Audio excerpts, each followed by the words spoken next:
This is Amplify You, the podcast about you discovering your message and broadcasting it to the world. If you're a coach, author, or speaker, you'll want to tune in. If you're looking for the best return on your time investment to get your message out to the world in a bigger way, we're giving you full access and behind the scenes look of how we're running our podcast, how our clients have found success, and what you can do to launch your podcast today. The world needs your message. I'm Michelle Abraham, the host.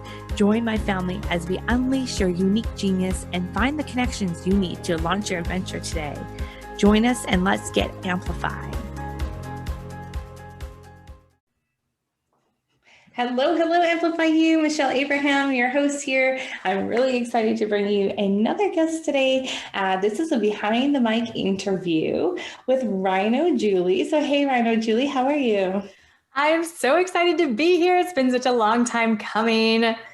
Yes, it's amazing. I had to cancel Julie because I had COVID, which was not fun. And so back in the game now for quite a while now. So glad that's out of the way. But I wanted to tell you guys a little bit more about Julie before we do. Julie and I share a passion because both of us backgrounds in fitness and wellness and stuff. And Julie, Rhino Julie is a 20-year entrepreneur. The 20 years of being an entrepreneur, let's put that in a better way. You own 3 gyms in Las Vegas, and you're on a quest to help powerfully positive, food-loving entrepreneurs lose 20 pounds before the next event without giving up their favorite foods and without worrying about extra pounds ever again, so they can bring their energy, bring their confidence, and make their biggest impact all without worrying about their appearances. So I love that.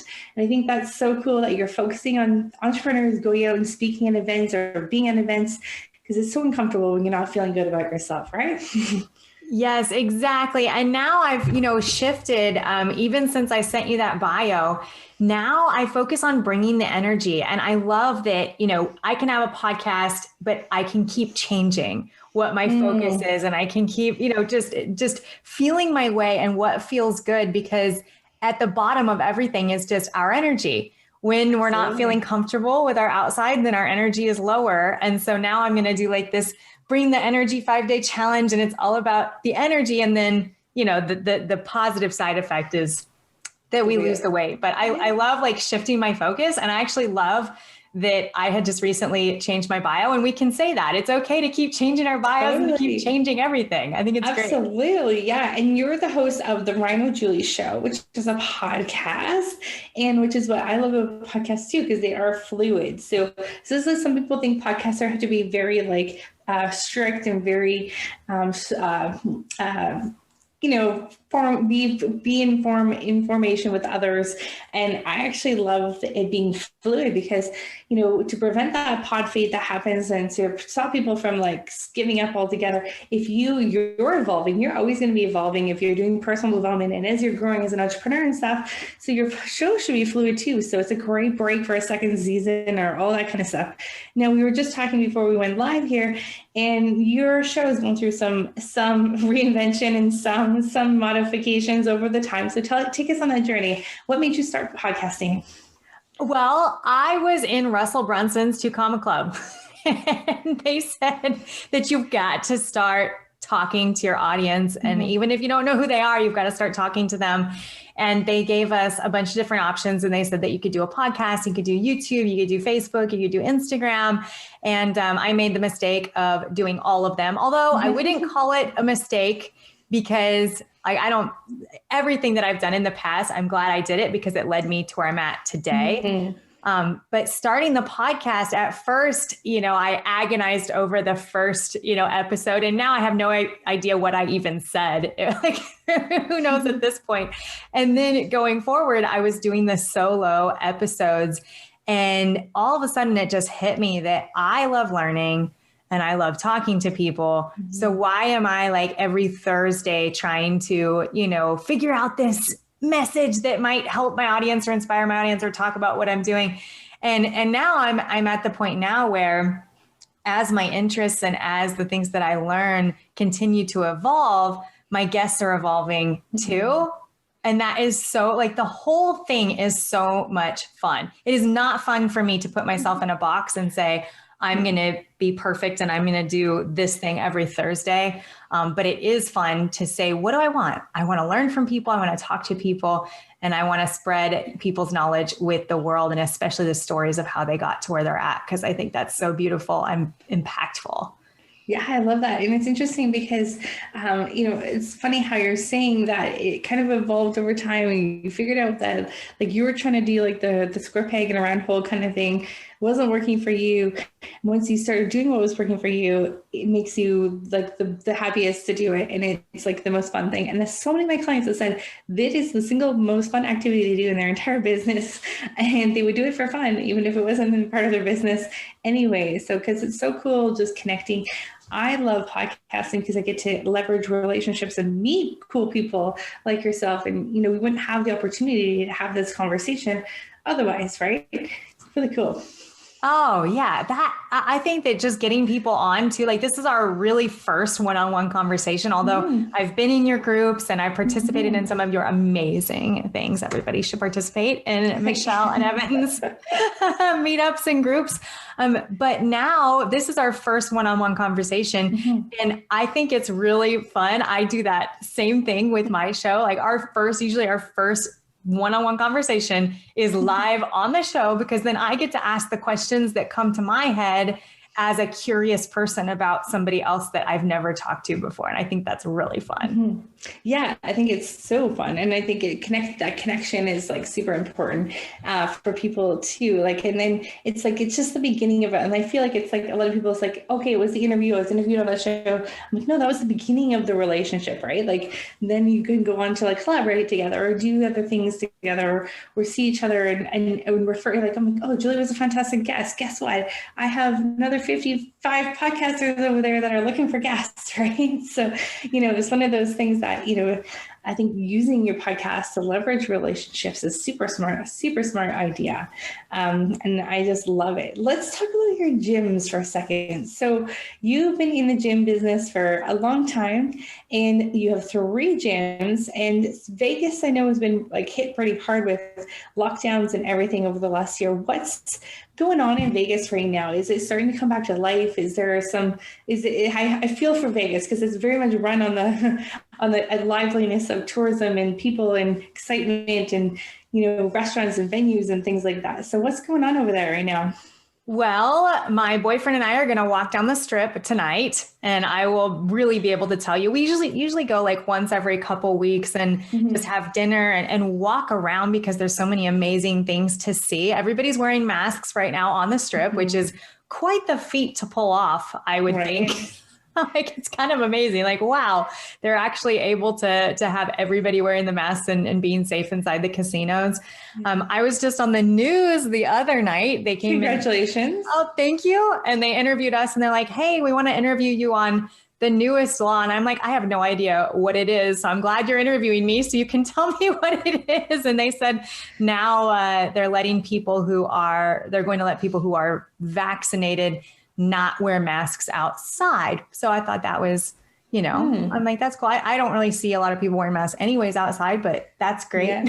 Yeah. I bet. That's crazy. I mean, I go to a mastermind in Vegas 4 times a year for the last 4 years. And I'm very much missing, it's James Malinchuk's big money speaker boot camp, big money speaker coaching and mastermind program. And I very much miss going there 4 times a year. Yes. When are you guys coming back? I don't know. Whenever they open the Canadian borders, it's still locked up over here. So eventually, hopefully sometime soon, we're missing our in-person groups. Oh man. Yeah. And the gyms, they were closed for 79 days. And I'm very open about my business stuff. Before COVID, we won this like big award for our gyms. And prior to that, I've hit rock bottom in business so many times. Like, I have so many stories because I like to make big, crazy, scary decisions. And those sometimes end up with me going into debt and losing all my money because something I thought was really cool just wasn't as cool as I thought it was, or I didn't take the time to market it. It's easy to do in the fitness industry. I feel like I did that too. I was like, oh, they're doing really well. Or like, oh, this is a cool, now let's try this. And then people are like, what? Yeah. Thought we were this kind of gym and now we're this kind of gym. And I don't know. Yeah, and we were one of the first, if not the first, boot camps for civilian. I had to spend so much money to explain to people, no, this is not for bad kids. This is for civilians to like work out. And since then, we've done so many things. Like I have a Ninja Warrior gym now. We've done a lot of different things. But right before COVID, we were back up on top of the world, and then COVID took us down. And so, for any business owners out there who feel bad, we've been losing $10,000 to $30,000 a month for a year. Yeah. So, but I tell my team, and my team is amazing. They're the best. And I tell them, I'm like, hey, we will be back. Like, everything will be back to normal. And as long as people still need us and we're still solving their problems, we will always be here. And this is the first month we're breaking even. Yay. We'll have a little like party about that. Yes. Go team. Yes. Oh, that must feel so good to be back. And is your gym open now? The gyms are open now? Yeah. Oh, that's amazing. Yeah. It's been open for a while. But the restrictions just make it really hard for people to want to come and work out. And, the fear and then the finances haven't been a problem because we are doing a fundraiser every 2 weeks. I do an outdoor like workout hike or fundraiser for people who couldn't afford the gym anymore. So that part, we were able to take care of that. But the fear and the discomfort that keeps them out. Nothing we can do about that till we're back. So, and now people are back in. It feels like normal again. And it's only going to go up from here. So you're catching me on a really good note for this week. Yeah, that's great. No, I love that. I'm so happy to hear that because I was worried about that, thinking about if I was still in the fitness industry, what it would be like right now, and that stress on top of everything else, and then not being able to support your clients, and then seeing clients progress, go back to where it was, or like, I think that would be really a stressful time. We have this amazing girl. I'm not going to say her name just in case, but she's 70 years old. She's been with us for years and years and years, maybe close to 10. And my brother told me that she was staying home because of COVID, right? Because she's 70. And she's been getting her doctor checkups this whole past year. And her doctor told her that her risk for COVID is less than her risk for like if she doesn't go to the gym and work out. And her doctor told her to go to the gym and risk COVID because her health just declined. Her mental health and physical, even physical. And that was so cool. Like I thought that was amazing. Yay, doctor. Yay, doctor. Finally, Like I love when the doctors are with the wellness people. Because, sometimes you feel like you're working against the prescription bill. Well, it's hard to speak on something unless you've done it and experienced it. Yeah. And, there's a lot of pressure on doctors and, like they don't get enough sleep. Like it's hard for them to get their nutrition because there's always an emergency. And then, how like a lot of times, and some doctors, they're just somehow, just like some people somehow always get their workouts in. They're always eating healthy. Like I don't like working out and I really hate eating healthy, which I think makes me an excellent fitness person because I understand that. But most of the doctors probably like struggle with that themselves. So it would be hard for them to know, Yeah, that's awesome. And actually, speaking of that, that's actually how you started your gyms, right? As an entrepreneur, you were trying to lose weight and you kept trying to fail over and over again, losing it or keeping it off anyways. And so how did that end up coming now, like your career, and you have a gym? It's very similar to my story actually too. Is it? Oh, I love that story. Well, I gained 18 pounds during COVID, just like, and I sent out the first email when I gained 10 pounds, and it was just simply the Zoom workouts. Like it was great that our coaches were doing them, but I would literally hide off camera and just like not really do the full thing that they were doing. I just like, I don't want to say half-ass it, but I'm going to say that I half-assed it like off camera.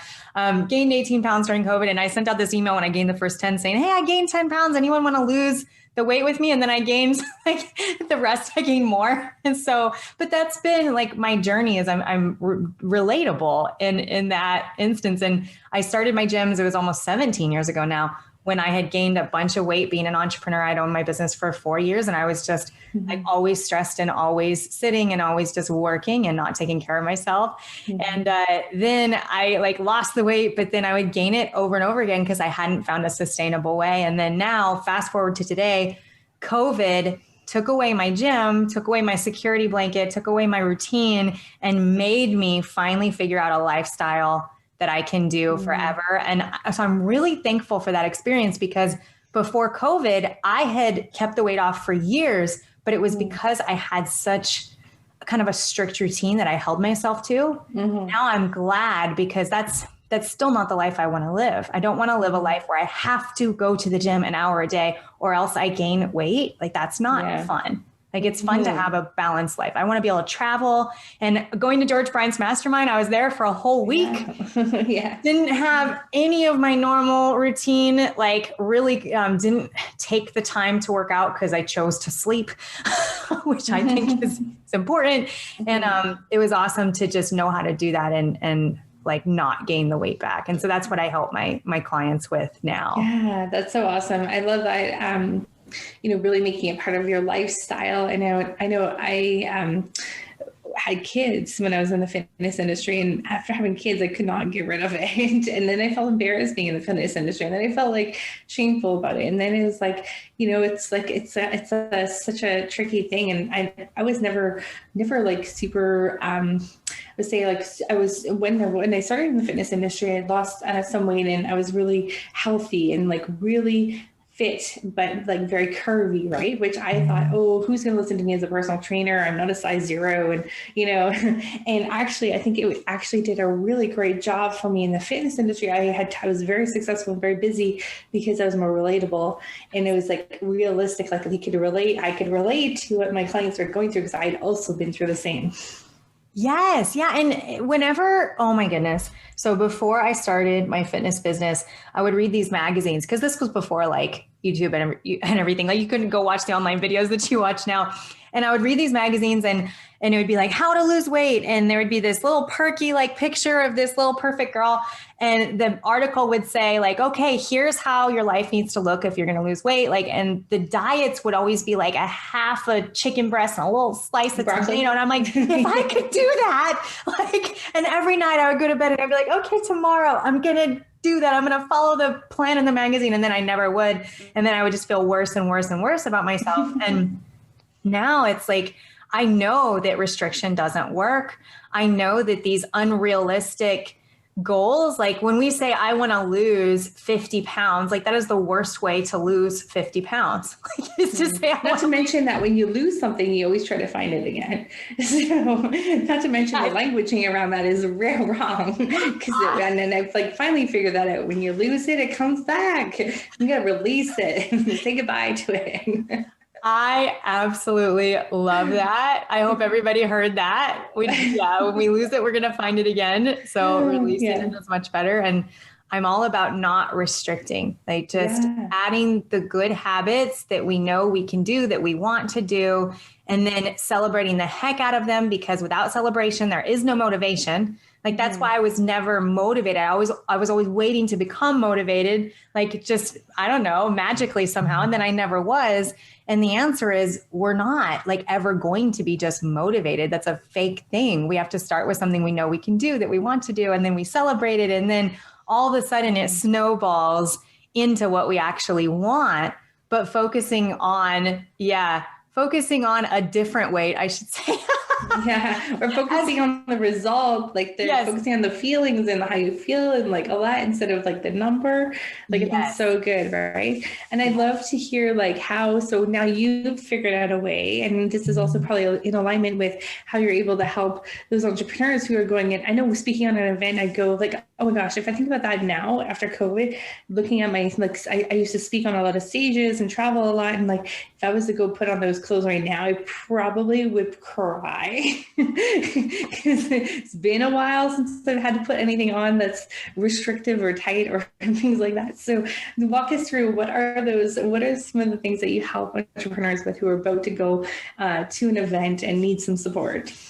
Yes. Oh, so this is my favorite topic because I finally figured out like my niche because I have a team of 21 coaches and they do online coaching, they do in-person coaching, and they can help anybody. Right. And I'm like, okay, who do I want to help? And I want to help entrepreneurs who have an event coming up and they like, when we don't feel confident, we're not making the connections in the room. We're not maximizing the opportunity. Like we kind of just, well, I'm speaking for myself. I just want to even cancel going. Like, yes, and even cancel going. Yeah. And then we can only have our random access memory. We can only have 7 thoughts in our head at, any given time. And for me, when I'm in that point where I don't want to be seen, that's always one of those thoughts. It's taking up that space in my brain instead of being excited about meeting people and excited about collaborations, And so the first thing I do with my clients, I like to invite them. I do free 5-day challenges and they're cool because I usually privately invite entrepreneurs to these. And so they're private invitations. They're all entrepreneurs. So then you get the chance to like network and be accountability partners with like fellow entrepreneurs, which I think is really cool. And then from the 5-day challenge, I usually do a 6-week invitation. And I'm calling it the energy launch now instead of like a 6-week weight loss challenge, because I don't want to like shame anybody. Like we just want to have energy. We want to feel good. We want to have confidence. It's not really about, it's about the weight, but it's not about the weight. But for entrepreneurs, that energy means more productivity, more finances, more freedom, more clients. Like you can get more done in your day without feeling tired or falling asleep after lunch at your computer or whatever you do. Yes, it's the foundation. I just got to speak at George Bryant's event. So cool. It was the 4 energy boosters for entrepreneurs so that we can bring the impact. And it was so much fun. But what we do in my challenge is we figure out what we can add to our life and how we can celebrate that so that we can get what we want. And I'm going to take one of George Bryant's lines. He talks about measuring the inputs over the results. So like, you measure the inputs first. I did this, I did this, I did this. You celebrate it, you have something measurable. And then these were the results of those inputs instead of just constantly chasing results. Like that is just not fun. It's like chasing that number on the scale. That's not a fun experience and it backfires and you find it again. You find the weight again, just like you talked about. Yes. I love that because you can actually do that in any part of your life, really. So Amplify You family, I just hope you heard what Julie just said. It's just like, it's the input that you are trying to count and celebrate. This is another big word here, celebrate, because we tend, especially as entrepreneurs, to hop from one mountaintop to the next mountaintop. As soon as we're at the top of the next, we're down in the gully of the next goal. So like celebrate where you are, stay there a little longer. I love that. Yes. And I am having such a fun time talking to you. Anything you ever want from me, I'm in. Like I can feel your energy. I can feel your care. And I can also feel like your knowledge, like you have done some serious personal work. Oh, thank you. I'm having fun chatting with you too. It's awesome. I think this is so cool because I think we come from a very similar background, and then really helping support our entrepreneurs and understanding like what it takes to be an entrepreneur. I mean, there's no joke in being an entrepreneur for 20 years. You've been an entrepreneur for 20 years. You had to have gone through all of those things, right? What has been your most successful moment as an entrepreneur? Oh man, I was just thinking about my most unsuccessful moment. We'll get to that one too in a second. We'll start with the win first. Yes. I suppose so. Most successful moment as an entrepreneur. Well, it's not a moment. It's keeping my brothers and I together for over a decade. I could cry about it. They work with you. They work with me. Yeah. And keeping employees for a long time and being a team. Like that's the biggest win for me is that I get to work with them and that somehow like they're still around. Like, cool. I work with my brother too. Oh yeah. Him and I started this podcast together. He took a little break and went on another adventure. He helped kids, entrepreneurs start businesses. And now he's just recently come back and helped us as a podcast manager. So yeah, it's super cool. I love that. I love that so much. It's family like is everything. Like that's my personal why. And and then business wise, I spoke on the stage at the Two Brain Business Summit, and we won like the Two Brain Gym of the Year. And and that was right before COVID hit. And that was, so I guess that was like the high moment business wise, but really it's just being able to work with people I love. Yeah, that's amazing. What do you think is like attributed to some of your staff being with you for so long? I mean, I would ask that. No, I'm just kidding. I don't know. Ask them. No, but seriously, I have always valued like what they have to say. And like, if for me, you can't be the leader and just always be right. You have to have those personal conversations. And I didn't always do this. But something I do now is like the managers at each location, they talk to each one of the team members, and every single week, how are you doing? What are you proud of yourself for? So that we can know like what they did. Like, did they spend an extra 15 minutes after, cleaning the gym up? Like, we need to know about that stuff, and we would never know if they didn't tell us. Right. And then, what issues are you having? And then like, what solutions do you have for that issue that you could tell us about? And just hearing their voices and making them always feel heard is super duper important. And then most recently, I'm implementing the Disney method, which is where like my cousin, he's been with me for like a decade too. Him and I are the big dreamers, and we come up with all these ideas. And then you have my one brother who's like just an implementer. He's amazing. And then my other brother is, I don't want to call him the critic. That's what the Disney method calls it, but he's not a yes man.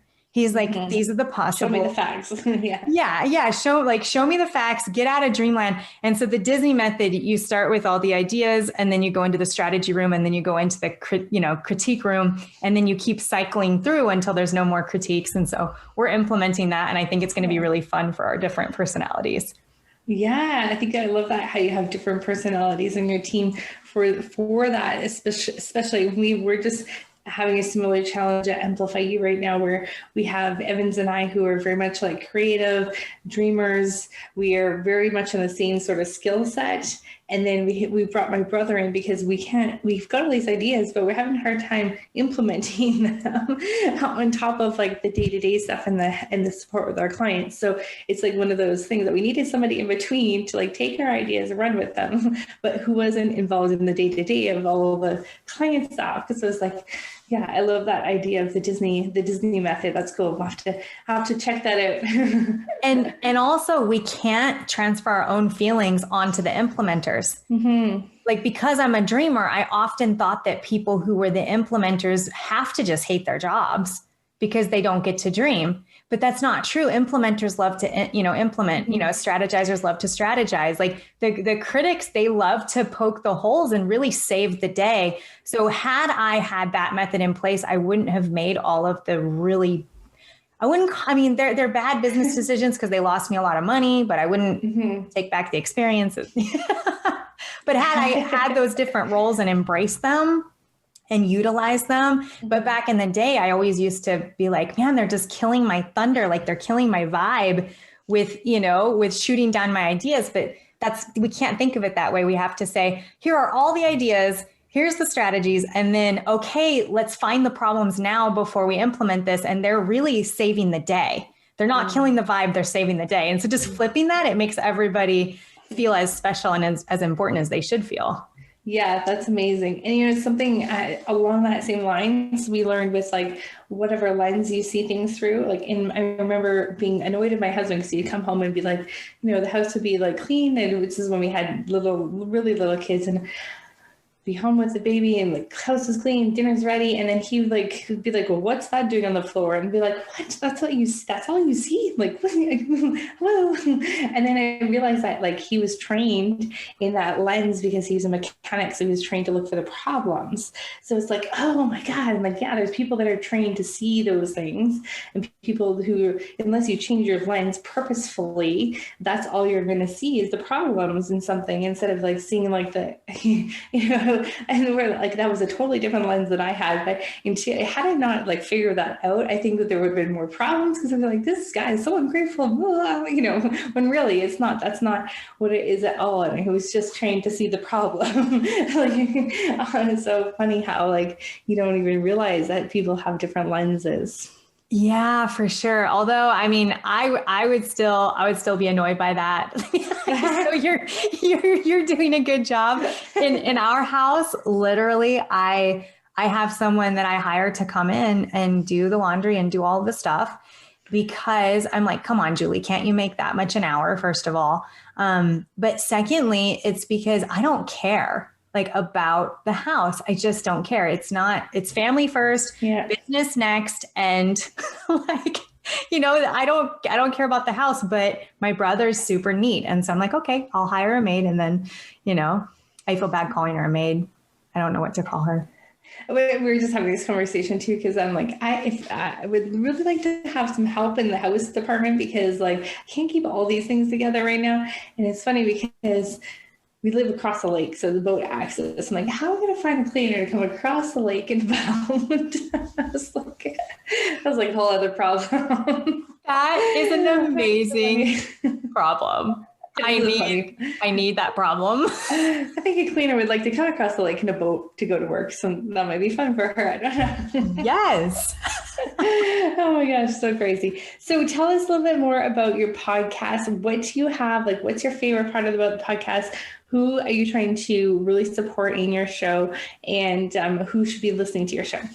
Oh my goodness. Okay. So right now on this season, I am interviewing, I call them entrepreneurs who have empires with an I, because they have empires that make a great impact, and they're, you know, focused on being that heart-centered entrepreneur. Yeah. I made my own word because of Mike Littman's leverage. He took love and leverage and put it together. I'm like, I'm going to make my own word, empire. I like it. I like empire. That sounds cool. Yeah. It's an empire with impact. Yes. And I'm focused on entrepreneurs. And what I want is, so when COVID happened and we had just this big, like everything in our world was taken away, I'm like, I need to learn how successful people stay successful no matter what, like no matter what natural disasters or pandemics or economy, you know, economy's going down the tubes. And so I started interviewing people for a summit, and my rule was they needed to be, you know, successful even during the pandemic, and learning all of these things. And then learning that the one thing that they all did that was consistent across the board was the thing that I sell and teach, which is self-care, like exercise, nutrition, meditation. It kind of works out perfectly. I'm like, okay. Cause I went and became a business mentor for 2019, which I wouldn't call it a mistake, but that's not where I'm needed. There are so many amazing business mentors. That's not where I need to be. Like, I need to be in my health and wellness space, because that's the foundation for entrepreneurs. When we take care of ourselves, then our businesses can flourish. We're nice to people. We have a greater impact.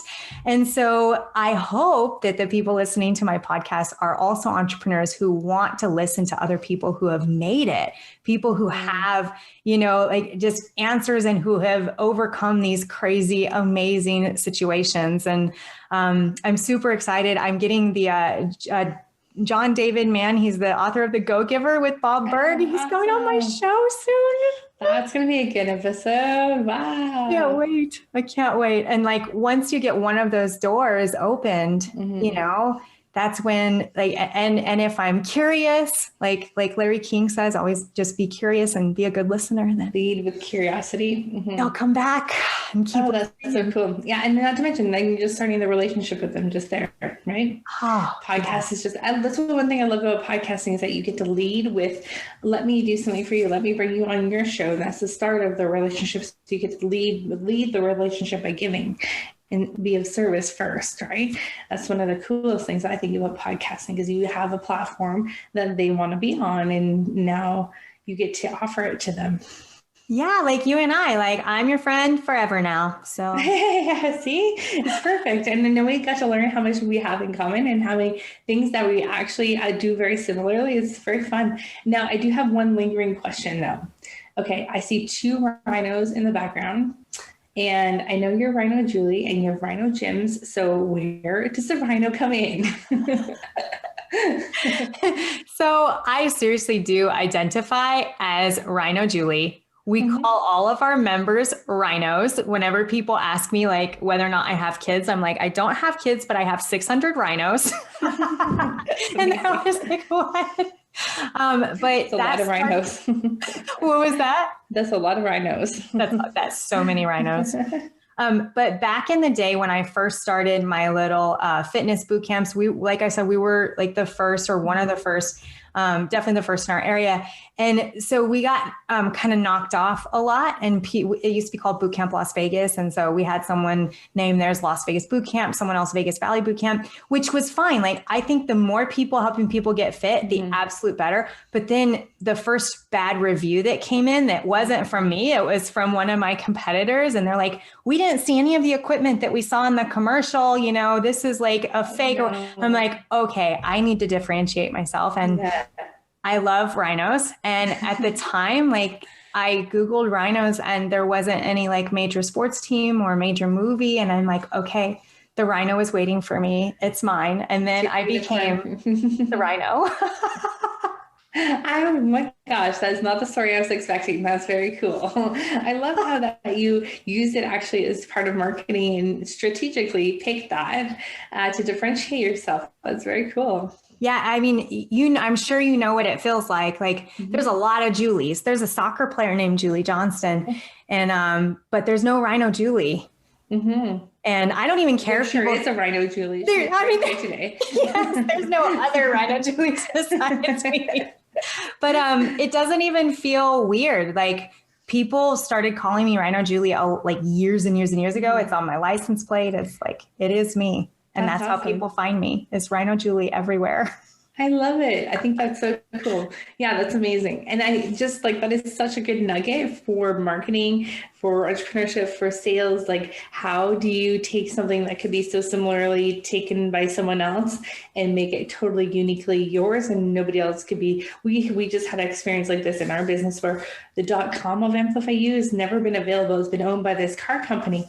And then all of a sudden, out of the blue, this company from Australia has it. And I'm like, they have the same colors as we do.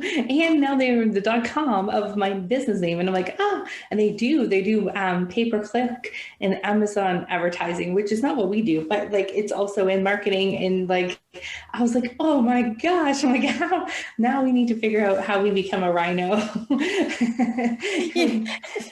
You know what? You can always, like, for anybody out there, I learned the hard way. Like I bought LasVegasBootCamp.com was never available. Our company name was Bootcamp Las Vegas. Finally, I had enough money to buy it for $7,000 right before it didn't matter what URL you have, because now you can take any URL and redirect it, you know, right.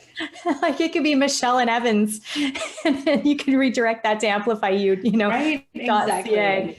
And so, yeah. And that's what's cool about the online world. Like that situation can feel so bad. Like, I know what that feels like. It was LasVegasBootcamp.net, but I know what that feels like. But now it's like you can change it up and you can, you know, call your program something super memorable and have it forward to amplifyu.ca. And well, I got into the boot camps a little bit later, like probably 2008. So a few years after boot camps were like super popular. And I'm like, ooh, I don't want to be called boot camp. I don't want to call it a boot camp, even though that's kind of what it is. So I called it Urban Hit.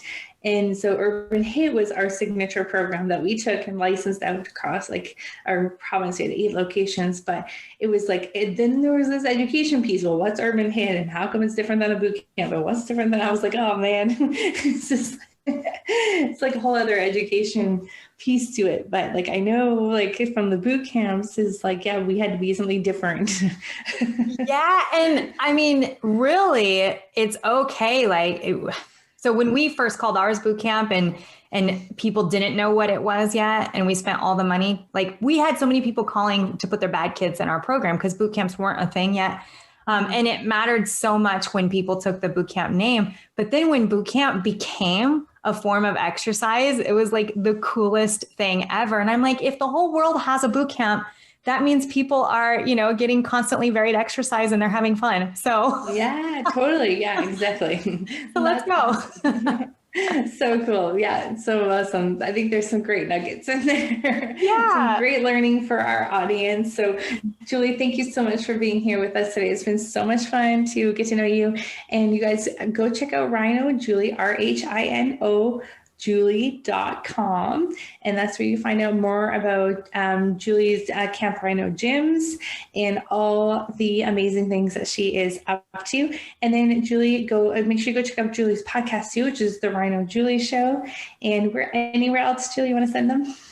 That's perfect. I answer my own social media messages. So Rhino Julie, that's me everywhere. So feel free to message me. I would love to hear from everybody, especially if you want to join the next 5-day challenge. Yeah, awesome. Or not. Okay. Either way, reach out to me. I love it. So great. Thank you so much, Julie, for being with us today. Amplify You family. Oh my gosh, there's a bunch of nuggets in there. Make sure you take those nuggets, think about them, think about how you can implement that into your business today. How are you going to stand out in the crowd and become your own rhino? So thanks, Julie, for today. We'll see you again next week. Amplify You.